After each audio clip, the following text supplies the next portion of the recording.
La taxe d'habitation est calculée sur la base de ce que l'on appelle la valeur locative cadastrale. Cette valeur locative correspond, du moins en théorie, à ce que le logement peut rapporter s'il est mis en location pendant un an. Pour calculer votre taxe d'habitation, on utilise donc la valeur locative de votre logement à laquelle on applique un taux voté par les collectivités locales, régions, départements, intercommunes et communes. Ce taux varie donc en fonction de l'endroit où vous habitez.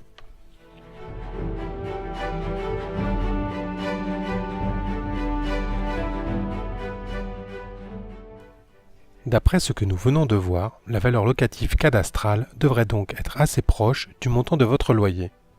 Mais dans la réalité, ce n'est pas le cas. En effet, ces fameuses valeurs locatives n'ont pas été revues depuis 1970. À l'époque, les logements HLM de périphérie de ville disposaient le plus souvent d'un grand confort en comparaison des logements du centre-ville, souvent moins bien équipés quand ils n'étaient pas totalement insalubres. Aujourd'hui, la situation s'est inversée.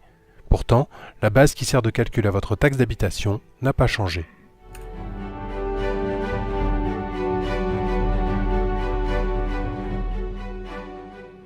Voyons voir ça avec la situation de monsieur et madame Pognon. Ils gagnent chacun 10 000 € par mois et payent 1 000 € de taxe d'habitation pour leur logement. Mais ils sont dans cet appartement depuis longtemps et décident de déménager. Grâce aux économies faites sur leur impôt sur le revenu, ils ont pu s'offrir une grande maison dans le centre-ville. Monsieur et madame Lambda s'y installent à leur place. Leurs revenus sont beaucoup moins élevés puisqu'ils ne gagnent chacun que 1 300 € par mois. Vous pensez certainement que leur taxe d'habitation sera moins lourde. Eh bien pas du tout.